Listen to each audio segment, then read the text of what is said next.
into a little Austin weekend sports. It is NFL football time. We are through week 7 already. Almost halfway done. And I'm not really sure who's the real standout team yet. Nobody does. This is the only year. Tell me who's going to the Super Bowl from each league. I have no clue. Do you think that's a good thing or a bad thing? There could be a team right now that's 3-4 go to the Super Bowl. Well, you can turn your season around at 3-4. Because everybody's 3-4. There's no really powerhouse teams. But let's go ahead and jump in. We had a decent little Thursday night game there. A surprising. The Bengals outshot the Steelers. Flacco to the rescue. The Browns traded him away on Tuesday, and Thursday he won. They beat Pittsburgh. That right there is a perfect example of what this year is. The Steelers should have won that game in every way. But they didn't. Flacco traded from the Browns just a couple of days to Cincinnati 2 days earlier. And wins. I don't know. That's weird. Crazy. That's crazy to me. The Panthers at the Jets. Big Al, I salute you for your fandom full-heartedly. Road win. Your first road win. My first road win for my Panthers in a very long time. And a winning record.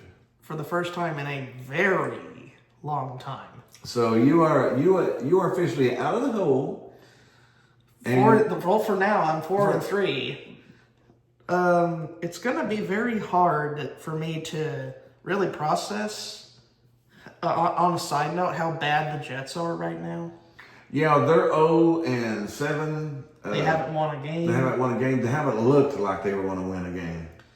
They had to bench Justin Fields mid-game because he was playing so poorly. Mm-hmm. And Woody Johnson. Justin Fields questioned the leadership and play calling.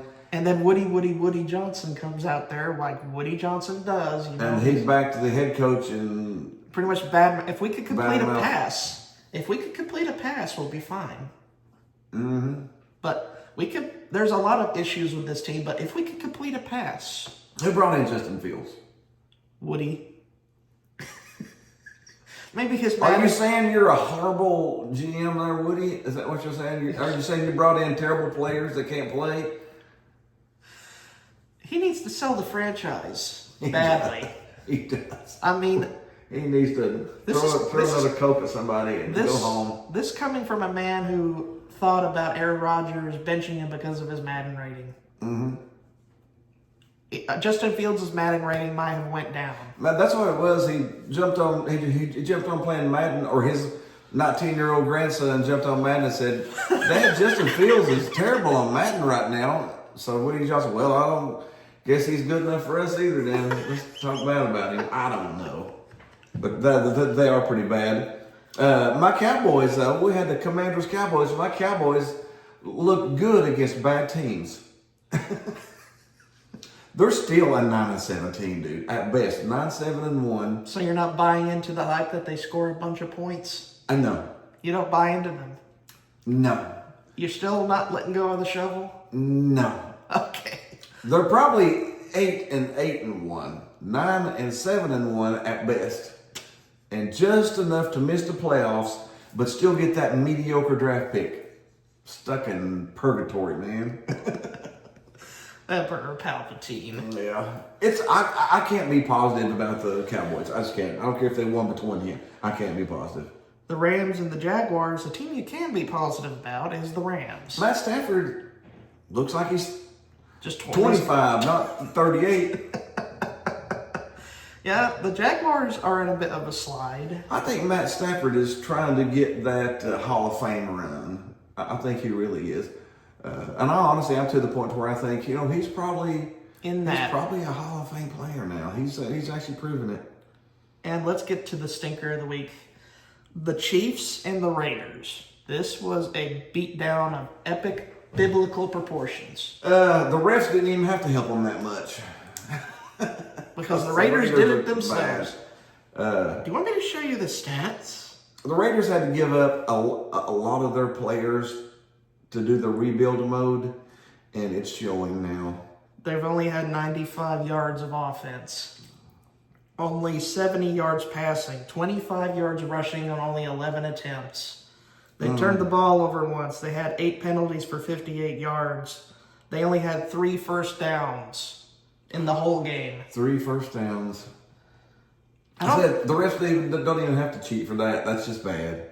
31 to how much? Nothing. Nothing. 0 points. You let Matt Nagy's offense run up and down the field. They had to bench their starters. All of the Chiefs starters were all benched by the fourth quarter, and the Raiders can still not score. That's so bad. It's hard to even fathom. Yeah. How bad that looks on the Raiders, or especially Mark Davis. Well, like I said, they had to give away so many players to start the rebuild mode this year. It's just caught up with them. A team that shouldn't be rebuilding, but might as well, is Miami. Miami is imploding here. Losing to Cleveland by 1 billion points. I mean, it could have been 1 billion. But last year, injuries got them, but they still looked pretty good. This year, they started off looking, hey, Miami might not be too bad this year. And then they just completely spiraled down the toilet. I don't know if the head coach has lost the team or if the quarterback, I don't know. It looks so bad right now, it's hard to tell what's going on with the Dolphins, but they're going down quick, man. Speaking of bad teams, the Titans suck. They do suck. They got rid of their head coach. Brian Callahan, he was terrible. Yeah. But the team still looks terrible, so it's a fundamental problem. Yeah, who's leading the division again in the NFC South? Or the FC? The AFC East. The Patriots at 5-2 now. Not Buffalo, not Miami. But the Pats. Just like you can't get rid of the Patriots, dude. You can't get rid of them. You throw who's up there? Drake May from North Carolina. And Mike Vrabel's coaching the team. Mike Vrabel went to Tennessee and said, "Oh, you fired me? I'm gonna put up 31 on you." Yeah, and then I saw Tennessee fans online after that game, so going, "We're sorry, Mike. We were wrong." They were wrong. It wasn't the coach that was bad. It was the GM that was destroying the team. When Mike Vrabel was there, that was bad. And of course, Mike Vrabel might have had a word or two saying that, but it was the GM who killed the Titans. Who we got next? The Saints losing to the Bears. The Bears are on a good winning streak here lately. 3 straight wins for the Bears. Again, I don't know if it's fool's gold either, though, because I don't know how good they are. They've been playing some sucky teams, so I don't know how good they are. But congrats to the Bears. They need it. And a well-needed win for Philadelphia as they defeat the Vikings 28-22. I don't know about the Vikings either. I don't know what type of team they are. They're pretty mediocre right now. They don't really stand out in any stat. They got a winning record though, don't they? 3-3. Well, they're 500 in. Yeah, I just don't know. Jalen Hurts had his best passing game of the year, going 326 yards on 19 of 23. Yeah. Philly's one of those teams that, I don't know, I'm worried about them too. Again, who's the best team? I just don't know. I know who the best team in the AFC is. The Colts. What a surprise. The Colts? We got the Colts and the Patriots. Who is this, Brady and Manning? Are we going to have a Colts-Patriots AFC Championship game? That would definitely bring back some sort of memories. Oh, that is crazy. But the Colts put up 38. All they had to do was add Daniel Jones. I mean, it is so strange. Who knew that Daniel Jones was the secret sauce to success for Indy? Well, he was a Cutcliffe prospect. He was a good-minded quarterback. He was. He was trained by Cutcliffe. Mm-hmm. So he might have already had this in them in the beginning. It's just the Giants might be an awful organization. Yeah. And they beat the Chargers, and the Chargers have got a lot of talent, but again, they had to dump a lot of their talent because of salary cap. So I think they're feeling that a little bit right now too. The Giants and the Broncos game I want to get to a little bit. What the crap? Now, I'm going to give it to the Giants first. Scatterbo. Cam Scatterbo is a baller. He is fantastic. And Jackson Dart looks like a baller. It's fantastic. That's probably maybe my favorite young quarterback running back duo there. They played good enough to win that game. But the defense was historically awful in the fourth quarter. How could you give up 33 points in one quarter? You're up 19 to nothing going into that quarter? I think so. Yeah. 19 to nothing at the start of the fourth quarter. 33 straight points in the fourth quarter. That's inexcusable. That's awful. And your offense scores 2 touchdowns for you in the fourth quarter. But your defense gives up 33. In one Gave quarter. up touchdowns, 2-point conversions, touchdowns, 2-point conversions. They couldn't even stop a 2-point conversion. That's historically bad. I mean, how does that happen? How do you let that happen if you're Brian Dable? You should let the defensive coordinator off the hook immediately.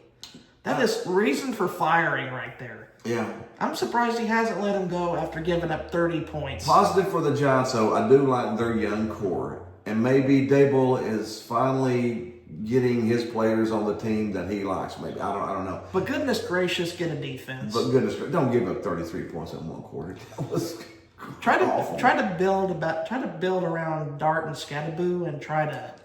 There was 34 seconds left in the game when Detroit got the ball. When Denver got the ball. When Denver got the ball and won, they got a field goal in 34 seconds. Why is their defensive coordinator still employed? I don't know. That was terrible. Who we got there? Speaking of someone that doesn't need to be employed, the Cardinals losing to the Packers. The Packers are weird this year, too. The Packers should be awesome. But they've kind of struggled their way to wins. They're, you know. But the Cardinals stink. They, Jonathan Gannon is probably losing his grip on his job. I think he is, yeah. And the 49ers winning a game against the Falcons. And the 49ers keep winning games despite having their whole roster injured. There are people coming out with casts on. And rolling it out in wheelchairs and getting out of the wheelchairs and going and playing football. And come back over sitting in the wheelchair whenever it's, whatever their side's on the bench. This is a testament to what coach?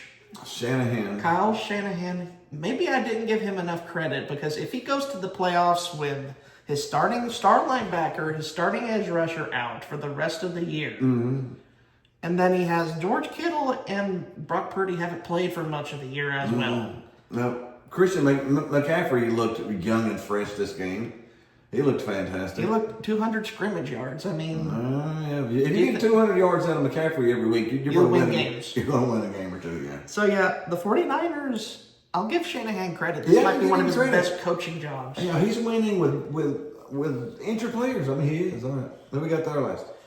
The Buccaneers, they were injured to crap against the Lions. Yeah, you couldn't hardly blame Baker Mayfield for that one because he was out there without nobody. And then Mike Evans broke his collarbone, so he's out for the year. This will be Mike Evans' first year in 11 years without 1,000 yards receiving. How about them apples? That's a hard way to break that streak, ain't it? That's tied painful. with Jerry Rice. That was painful, man. Yeah, you got to feel it for Mike Evans because he is.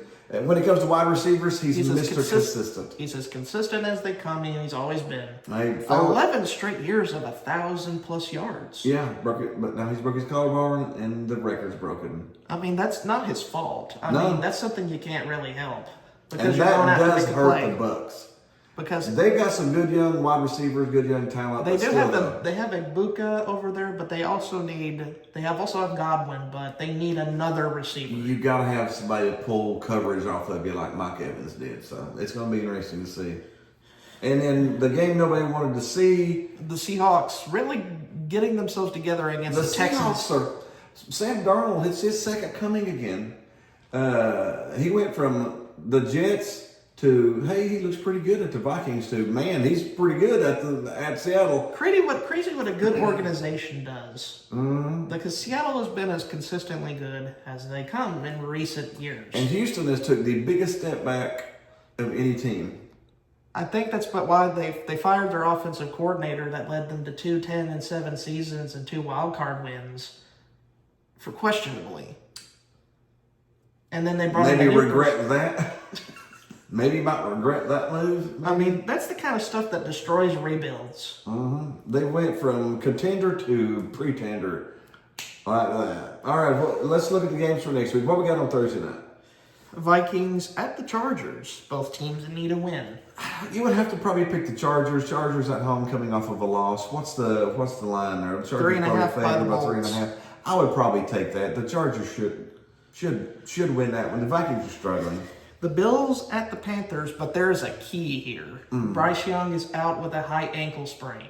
So it's Andy Dalton. I like Andy Dalton as a backup, but not against the Bills. So I don't think we'll be up around 500 for too long. They haven't lost. The Panthers haven't lost a home game this year, so it's not going to be easy. They're playing good team football, but without your quarterback, that's going to be hard to win. And the Bills coming in, it's going to be hard, especially with your starter out. Especially with your starter out. So your Panthers may suffer this week, and then my Cowboys are going to suffer too because they're going to Denver. Mile high weather really does affect teams. And Denver's defense is top 5. Amongst the best in the entire NFL in all stats. Yeah, so I think I don't think the Cowboys can beat a good defense. So Broncos all the way, baby. How much is the Broncos favored by? 3.5 at home. Take it, run. It's a 10-point game. Run with that money. The Jets trying to get their first win under Aaron Glenn against the Bengals. I'm not going to go against Flacco. Do you think the Jets go 0-8? Yes. I feel so bad for Al. I feel so bad for him. Maybe they'll fire their owner. I don't know how you fire your owner. Fire your owner, but they need to. Do you think the fans can just revolt and force them to sell the team to someone who's passionate about the Jets? Yeah, it'd be like Frankenstein. Get out your pitchforks and torches and go get that Frankenstein monster. Well, the Frankenstein monster, are you referring to Woody Johnson as Frankenstein? Yeah. Yeah, they need to go run him out of town. The Bears going to a very poorly put together Ravens team, poorly patched together, I might add. Now, is the quarterback back? Is Lamar Jackson back? Even if he was back, I don't know if the Ravens win this game because their defense is horrid. Their defense is bad. And the Bears have been playing pretty good. And I'll give this one to Chicago right now because of that. Probably will. Yeah, I would probably do that. The Dolphins at the Falcons. The Dolphins have played awful lately, and the Falcons are up and down. So I'll pick the Falcons here. Yes, I said the Dolphins are falling apart, and the Falcons have looked decent lately. Not world beaters, but they've looked decent. The 49ers will win against the Houston Texans because they don't have an offensive line to protect C.J. Stroud. So the 49ers will pull somebody out of the stands. And whoever saw the cotton candy down there at Houston this week, just show up 30 minutes before the game, and you're in, baby. The Giants and the Eagles, if they have a defense this week, then I'll give them a chance to win. But that's an interesting game. As long as they let Dart and Scatterboo do their thing, they'll move the ball. I'm actually going to pick the Giants to beat the Eagles this week. You want to pick the G-Men? How about them apples? Straight up win. As long as ownership doesn't get in the way, which you know owners tend to do that, they'll have a good chance. I think they'll be mad enough after that last game to be focused this week. The Browns play at a very promising New England team that's young and up and coming. The Browns put 31 on Miami last week. They'll put 13 up this week, and New England wins. Yeah, New England is a very good team. Vrabel's not going to give up that many points. No. The Buccaneers and the Saints. Tampa Bay is favored. Bounce back game for Mayfield. I got the Bucs on that one too. Yeah, probably. They have to look at getting a wide receiver in the trade deadline. Yeah, they need to try to pull one in. Yeah, and there's some teams out there that can give up some pretty decent wide receivers. Titans coming up next is one of them that can give up a good wide receiver because they don't need them. Because the Colts will come. Well, they're going to host the Titans and run them out. Has anybody ever scored 100? The Colts could if they could score 100 this week on Titans. They could. It's gonna be ugly. The Packers at the Steelers on Monday Night Football. Sunday Night Football. This is an interesting game. The Steelers at home coming off of a loss. Aaron Rodgers playing his old team in Green Bay. You would have to give it to the Steelers just for those two things. Aaron Rodgers does not want to lose to the Packers, and the Steelers do not want to lose 2 games in a row. And the Steelers are at home. So especially with the Bengals on their trail and having a head-to-head I think win. the Green Bay's probably favored, aren't they? Green Bay is favored by 3.5 at Pittsburgh. I gotta take Pittsburgh in that one. Everything's leaning Pittsburgh there. And then last but not least, the Commanders go to the refs. Sorry, the Chiefs. Oh, the Chiefs. You just misspelled it there a little bit. The Commanders were injured. Daniels. So do you think Matt Nagy's finally getting the offense going? No. Or is it... No, he's just playing some bad defenses. If the Cowboys can put up 40 on the Commanders, then the Chiefs will. Jaden Daniels is having a bit of a bounce backwards of a year. He's injured his hamstring. Injuries has got him. He's an athletic quarterback. He needs to be athletic. With that hamstring, you're not going to be athletic. So that's about it. All right, that's NFL this week. We hope you had a little fun with us. Again, hit the like button, hit the subscribe button. Tell us what you think about everything that's going on. Hit the groovy baby button, and we'll see you next week.